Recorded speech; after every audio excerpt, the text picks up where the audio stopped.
Welcome to Doctors Unbound, your show devoted to doctors who are, well, unbound by physician stereotypes. Get a behind-the-scenes look at doctors that are breaking the mold and breaking into the worlds of technology, writing, investing, politics, just to name a few.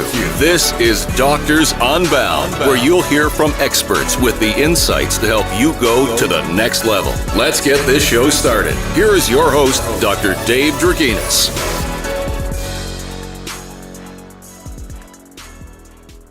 Welcome to another episode of the Doctors Unbound podcast. The podcast today is going to be just a little bit different. It's very raw, very real, because we talked to a physician that finally got fed up and quit clinical medicine. He is going to be very candid about why he got out, how he struggled financially after leaving, almost filed for bankruptcy, and finally found a way to make a decent living. You don't want to miss this episode with Dr. Christopher Mina. Hey everybody, welcome to another edition of the Doctors Unbound podcast. I am so excited to be talking to Dr. Chris Mina today. Dr. Chris has been gracious to come on and talk to us. He is a physician, former anesthesiologist that decided to get out of clinical practice, and we're going to talk to him today, explore his different career paths and all sorts of details about that. So Dr. Chris, thank you so much for coming on the show. Oh, thank you for having me. Absolutely. What I'd like to do is get into kind of go back to maybe the very first time that you knew you wanted to get out of clinical medicine. Can you maybe take us back to that time? Was it a specific moment, specific incident, something that happened? As far as when I knew I wanted to get out, I'd wanted to get out for quite some time. I'd say the last several years I was in clinical medicine. I really wanted out. Wasn't a specific time that made me say I want to get out. I can go over the specifics of what triggered me to say I want to get out now.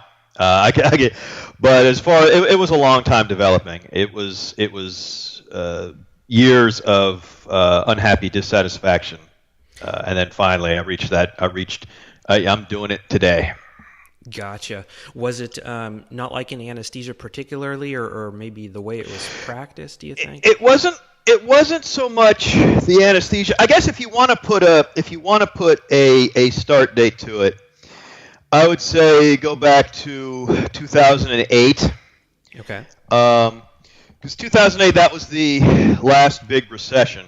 Yes. And everyone, including me at the time, thought medicine was recession-proof. Right. And we found out to our great chagrin that was not the case. And that's the point where I started really noticing the bureaucracy, and it had always been there, and it had always been a pain, and it had always been difficult to deal with.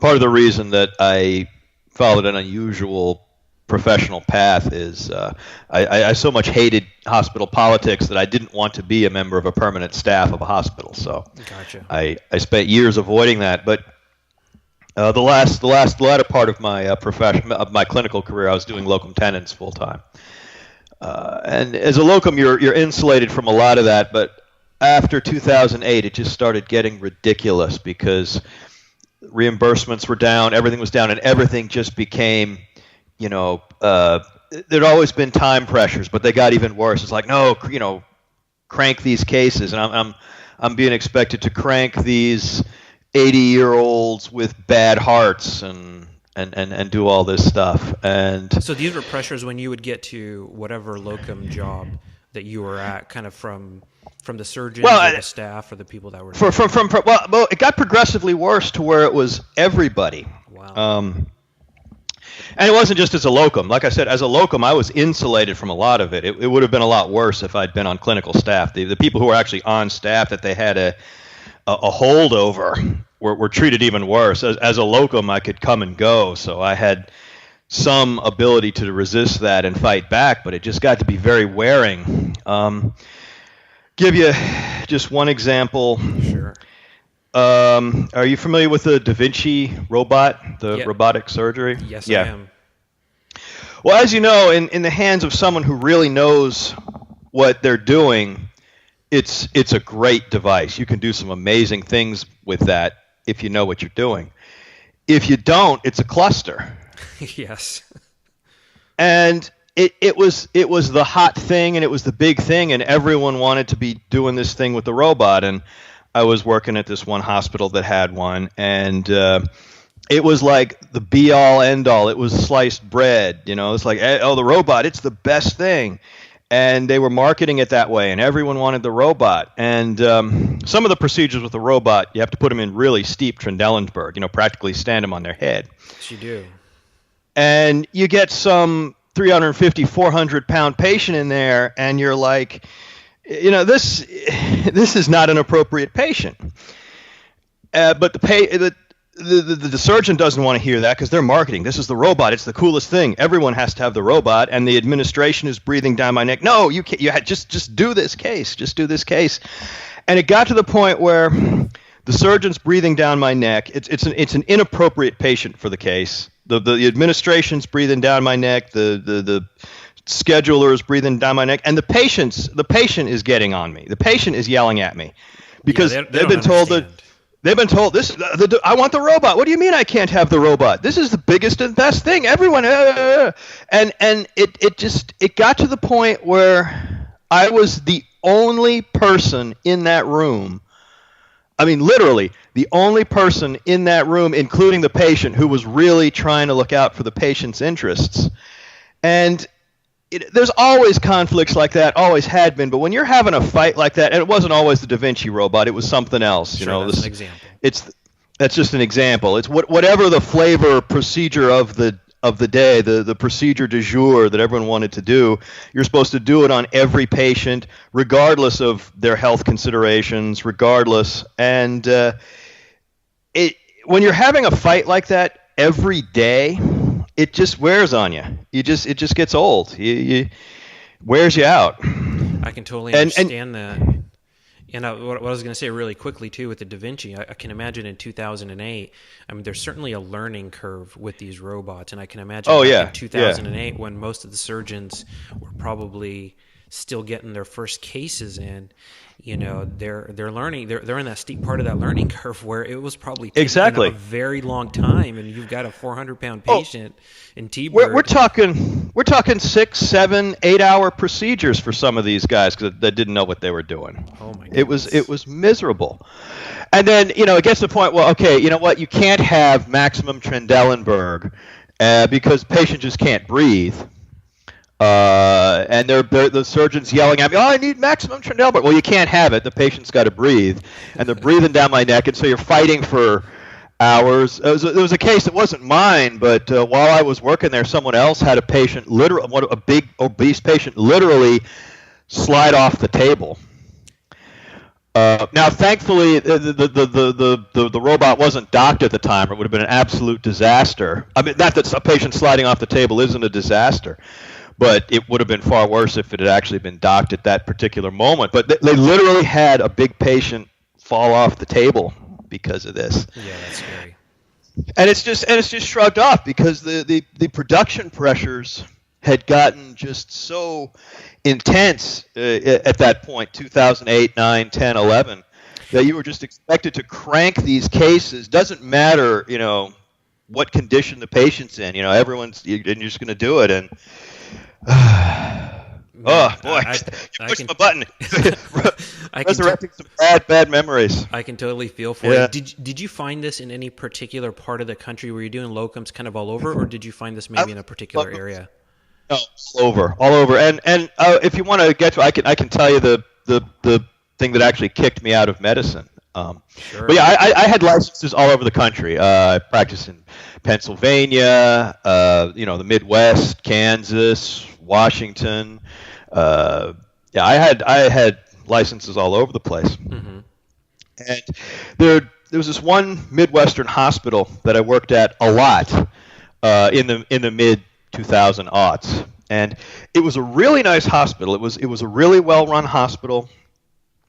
And I got along really well with the staff, and the nurse anesthetists were just great. They were top-notch. It was just a really, really good staff to work in with the whole hospital. Sure. In fact, it was a joke. I worked there so much over a several-year period that it was a joke that I actually had seniority over some of the new hires because I'd actually worked in that hospital longer than some of their permanent staff.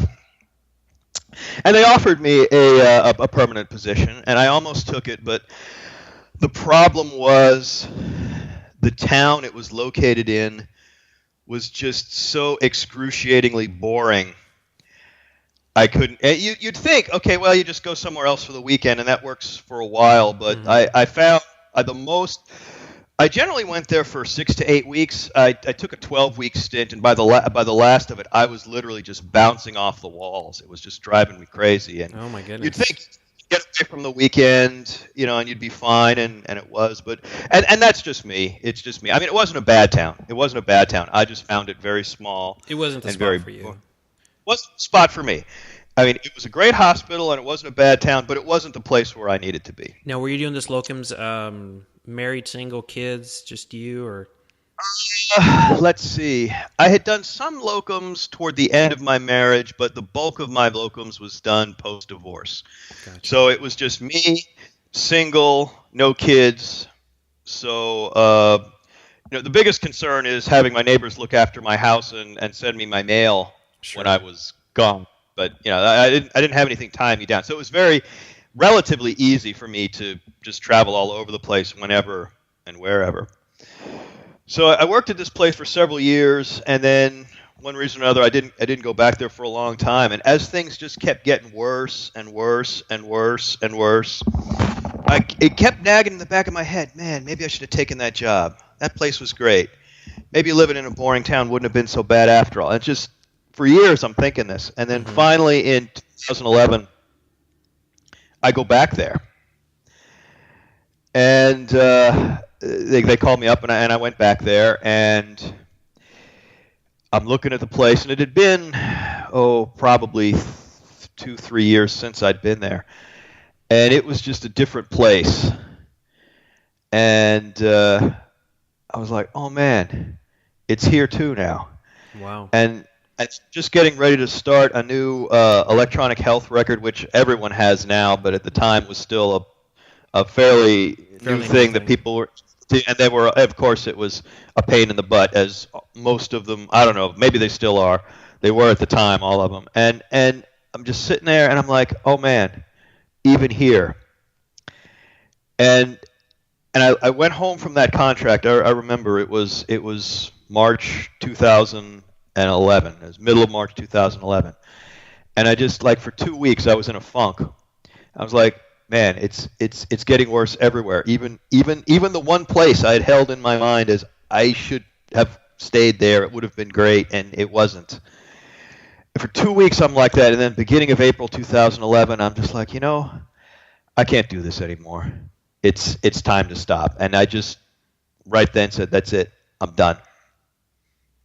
Wow. Well, thank you for being so candid with, with your history there, because I think burnout is something that many doctors feel. And, if you're, in the perioperative environment, then I think a lot of what you said resonates. It certainly resonates with some of my worst days. Yeah. But I think across the spectrum, doctors are being burnt out, and it has to do a lot with what you're talking about. Electronic medical records being part of it, production pressures part of it, the stress of taking care of increasingly sick, complex medical history type patients. I think all of it adds up.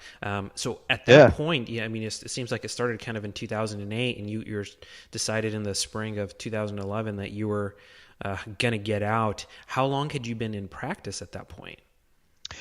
Well, I finished my residency in 95. Okay. Spent 1 year on staff. This was the one and only year of my entire career I was a full-time staff of a hospital. I spent 1 year on a hospital at a hospital. Mm-hmm. left to go to Kansas City, and I left the hospital, went to Kansas City, and built up an office anesthesia practice basically from scratch, from nothing. Okay. And this was back in '96, where everyone and his brother does office anesthesia now, but especially in the Midwest, it was kind of a unique thing at the time. Did that till 2003, when basically the malpractice industry blew up in Kansas, and my policy just got so ridiculously expensive it was prohibitive, and then I did locums. So I guess done residency in '95, left in 2011. So that's a total of 16 years I practiced. Okay. And when you decided that you were going to get out, what were things like financially for you? Were you close to being financially independent, or was that a big consideration for you? Because as anesthesiologists, we do make a pretty decent income. Yeah. Well, it was 2011, so of course my investments took a big hit in 2008 and hadn't completely recovered. Mm-hmm. Nevertheless, I did have a fair amount of cash banked. I had enough cash banked to go, I don't remember what it was at the time, 3-4 years with no income if I had to. Sure. So I was in a good enough position that I thought that I could try and just make something of it, and I had enough cash to last a few years, and decided to go for it. Well, I think that's huge. I think being financially savvy enough to have that amount of runway. Because unfortunately, I think a lot of physicians, even though, we're blessed to have a pretty good income, a lot of times we spend quite a bit. Or maybe there's a lot of, or in the first part of the career, there's a lot of student loan debt and things like that. So I think that says a lot towards you. I don't know if it was foresight or just the way you are about money, but having that amount of runway really did give you some options, it sounds like. It did. So let's get back into the story. You decide you're getting out, you kind of had too much. What's next? How did you explore your transition going from there? Okay. Well, the next little bit is I'm just going to say it. It's almost left medicine completely. I mean, didn't even do a medically related career. I just turned my back, and I was going to be. I'd listened to one too many TED Talks probably on chasing your dreams and go for it, and don't let them stop you, and blah blah blah. The thing is, you know what they really need on these TED Talks? They need to have talks from the people who chased their dreams and went for it, and it blew up in their face, and it was a total disaster. Because I think that is probably more often than not what happens. But you've got a definite selection. That would be a great you got a selection. It would, yeah. I went for my dreams, and it didn't work out at all. And now I'm in debt up to my nose, and I'm working a crummy job just to keep the mortgage on. You don't hear from that guy. No, that was not inspiring. All right. I saw a cartoon. It sounds like it was a rough road. Well, I decided I was going to be an internet media production entrepreneur. I was going to make online videos, and I was going to do media production, make videos, and do that. And I did it, but internet's a big place, and not everyone gets traction. For every PewDiePie, there's 10,000 guys who get 100 or 200 views on their YouTube videos, and that's it. And to make a long story short, after several years of unsuccessfully doing that, I realized I had to do something to actually generate income. And so I started medical writing at that point to keep the lights on, so to speak. Gotcha. So it was kind of a couple years of trying this other thing, and it not really working out. It was 4 years. It was 4 years of working with that and having it not work, not gain traction, yeah. So tell me about the medical writing then. How did you come about finding that, and how did that work for you? Well, I started looking for something, and I was like, okay, I got to do something. And I was looking at doing computer programming. I was looking at what kind of courses I would need to take to train with that, and I was thinking of technical writing, and I was essentially exploring all these options. And it just so happens that my girlfriend, who was concerned for me and my financial situation, was also looking, and she found medical writing. Mm-hmm. I didn't even know medical writing was a separate thing at the time, and she showed it to me, and she showed me the information, and I'm like, oh, wow, I could do that, and I could actually use that expensive MD degree that's just kind of gathering dust at the moment. Right. And so I decided to do that, and I started doing that in early 2015, and like any early business, it took a while to build up enough clients to pay the bills, and I came really close. To almost declared bankruptcy several times, never quite did. There was one point I was literally I was looking at the last $1,000 in my bank account. And I'm like, okay, what next? And then it just so happened that the very next month I got my first really big writing contract. Wow, that's got to be pretty scary.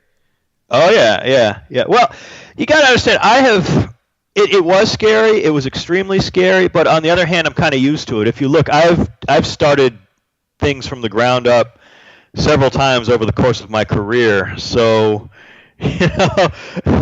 having things, almost not quite make it is almost par for the course. In fact, the media production is the only one that I wasn't able to actually make work. So that was the anomaly almost, if you want. But yeah, I came down to the wire on this one. Wow. So you finally, you find this medical writing thing. Did you kind of try and jump in and try and get writing gigs? Did you do any kind of training for that, or how did that look for you? I did take there is I took a course, and I don't know, should I plug the course? Yeah, you can plug the course. Go ahead. It's with Nascent Medical. Emma Nichols authors an introductory medical writing course, and I took, I think it was, I don't remember what it was at the time, like $1,800 at the time, and so that's what I started out with, and then she actually offered me some contract work, and I still am doing a fair amount of contract work with her, so I've made back my investment many times over just from the contract work I've gotten from her. But that's how I got started, and from there it's just it's like any kind of building a business from the ground up. Cold calls, trying to get referrals. I guess now it's more cold emails than cold calls. People don't really pick up a phone anymore, but that type of thing. A shameless plug, if you need any medical writing out there, my website is minamedcom.com. It's Mina Medical Communications. Okay, say that one more time for our listeners out there. Minamedcom, all one word, .com. It's short for Mina Medical Communications. Mm-hmm. Shameless self-promotion. You've got to do that if you're a freelancer. No worries. So you took that course. You found it helpful as far as like kind of. I did. It's like anything else. The course will give you the basics, but it's almost like anything else. You learn things by jumping in there and doing it, and maybe the first don't turn out perfect, and you have to redo them, and it takes you 20 hours to do a project that will take you 4 or 5 once you figure out what you're doing. That type of thing. Sure. Okay. And is that been the kind of your main source of income and of work currently? Yes, that has been my primary source of income for the last 2.5 years, and I am keeping the lights on, and I am getting the mortgage paid. So it's been successful for that so far. Cool.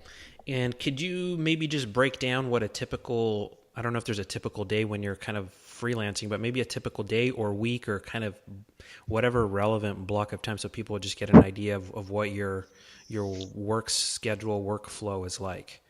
Well, as a freelancer, that's the thing. It can be kind of weird. There is no typical week. Like, well, just to give you an idea, I had 3 deadlines.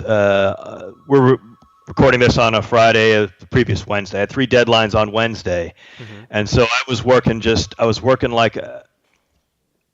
working like a dog for like the 5 or 6 days before that to get everything done on time. And right now it's a little lighter. Like, I think I'm probably going to put in about 6 hours today on some other projects. So, I mean, when things are, ideally I put in 6 hours of really good writing, really good hard work writing, and then, a couple hours of administrative stuff, things like that. But it's rarely a typical day. And more common, it's either, I've got one thing due that week and I can get it done in 4 or 5 hours. I might work 20 hours one week and 80 the next. It's that kind of thing. It can really vary. It can really vary. Is your work location dependent now? Can you take your laptop and pretty much work wherever you want? I can work wherever. Yeah, my work is not at all location. In fact, I have not met, other than video conferencing, I have not actually met any of my clients in the last 2.5 years face to face. I have not been in the same room with any of my clients in 2.5 years. So wow. I could go anywhere. Location is. I'm sorry to cut you off. And maybe can you just give us a few examples of what is a typical job, or what are you doing? Are you writing articles, or can you give us a few examples of what your work entails? Well, the thing is, I can tell you what my work entails. The thing is, medical writing covers a whole lot of different things. Now, for me, it's primarily educational and presentational. So I'm doing a lot of CME and CME programs, and I just finished up a couple, and I have a couple more that I've just been contracted for, writing scripts for training videos. And accompanying study guides that go with them. And then I've done... I'm sorry to cut you off again. These are videos like science-related or medical-related, or... Medical related. Okay. Like, one of the first ones I did was how to process flexible endoscopes. Yeah, okay. Which sounds pretty dry, but... for OR-related topics, actually, I have an advantage there because I worked in the OR so much for so many years. I actually know how OR people talk. Right. So I keep out the profanity, but the dialogue in my training. You know how training video scripts most of the time goes. Just go, "Oh, hi, Fred. Yeah. We are going to do a procedure." I actually give my characters some personality. Believable dialogue and some personality. Yeah. You're doing us all a favor. Well, people who have to watch the videos, I like to think I'm doing them a favor, and I've gotten positive feedback on them so far. So cool. And then like CME programs and the occasional PowerPoint presentation here and there.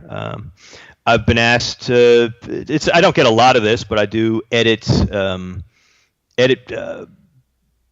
video interviews. Like there's people will do an interview with a doctor, and they'll. It's a lot of start and stop, and we're going to edit this part out. Yeah, we can start it over, and then it's up to me to actually make the final video. And as often as not, I've got to clean up the audio on those because they don't record the audio properly. So it's that type of thing. But medical writing is so much more. I mean, there are people who write I don't do much medical news, but there are people that's what they do. All those little news articles. Right. And then regulatory writing is a whole separate thing. And I don't do any regulatory writing, but there are people that's all they do. What's that kind of like? Very precise, very meticulous, and you have to, essentially it's regulatory, so you have to know all the regulations, and you're filling out forms and things like that, so it has to be done exactly right. So it's, like I said, very, very meticulous. Once you get into the rhythm, I understand from talking to medical writers, it's not that bad because unless and until the regulations change, it's kind of the same thing over and over. And then other people do, they write protocols for studies, or they write the actual study paper, review articles, things like that. So really, anything you can think of that's related to medicine could be part of medical writing. And then things that the public never sees, like internal training documents. Someone's got to write those too. And sometimes a place has someone who just writes their protocols, or sometimes they contract that out.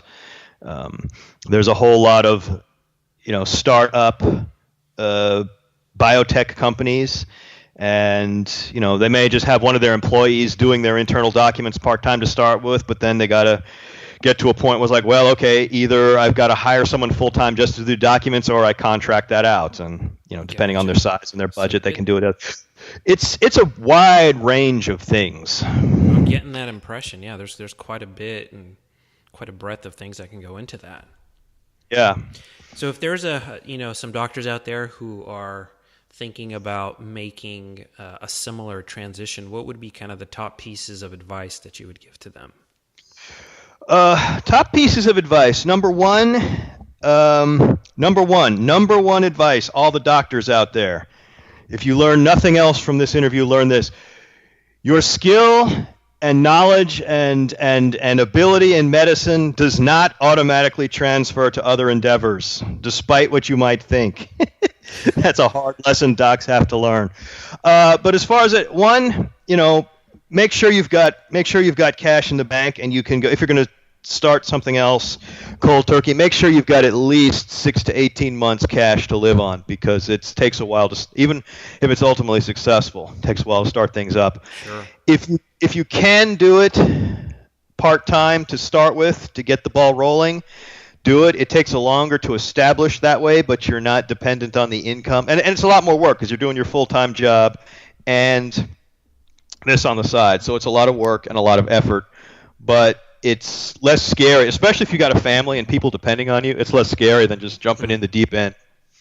Yeah, for sure. The other thing is you can scale back your clinical practice, maybe go part-time and leading into something else. But I guess the biggest pieces of advice are, A, it's going to take a while to do something else unless you're really lucky, or unless you've already got it lined up and have your contacts and you're moving into it. And it's going to be a lot harder than you think to get things going, and it's going to take a lot longer than you think to get things going. So have that cash backup, and just be ready to be working your butt off for an extended period of time to make it work. Those would be the big messages. Well, yeah, I mean, thanks. That sounds like it's very real. Very, very real advice there. Barring the kind of the ramp up period, let's say somebody, gets through that ramp up period and they get reasonably good at this, and they're working, let's say, I don't know, whatever full-time is, 40, 50 hours. What kind of income can they expect to make from a medical writing type job? Medical writer? If you're busy and you're working full-time and you reasonably know what you can doing, so you can produce things that are at a reasonable rate, you could be looking at 100,000, give or take. I mean, some of the really successful ones do better than that, and then others not quite so much. But yeah, 100,000 plus or minus is certainly achievable. Okay. All right. I think we're kind of winding down here. Any other, last tips or anything else you'd like to, any message or anything else to the physician community out there that's listening? Well, all I can say is, I feel for you if you're still working. Doing all the CME courses, I know it's a lot worse now than it was when I left. Right. It's even worse now. I think a recent article, burnout's like 50%, among physicians. So consider your options. But what I'm going to leave you with again is consider them really hard. Take a good hard look, and decide how much effort you're willing into getting something up on the ground. I guess I'm repeating myself, but it bears repeating. It's chasing your dream is not all puppy dogs and rainbows. So it takes a lot of work. It takes a lot of investment. But on the other hand, if you're just depressed all the time and you're gaining weight and it's affecting your health and affecting your relationships, maybe maybe it's something you need to do. Yeah, thank you, and I want to thank you again for coming on this podcast and sharing your story. You didn't pull any punches. It was very real. You really opened up and really, let us take a peek into, something that can be very personal for physicians. So for the community out there, I just want to thank you for doing that and for sharing your stories, because I think there's a lot of docs out there who could really benefit from the advice of everything that you've been through. Well, I hope I was able to help at least some people out there. I'm sure you have. And once again, thanks again for being on Doctors Unbound. Well, thanks again for having me. Absolutely. Thank you for listening to Doctors Unbound podcast. Remember to head over to doctorsunbound.com to access all the show notes and resources discussed in this episode. Now, it's your turn to be unbound.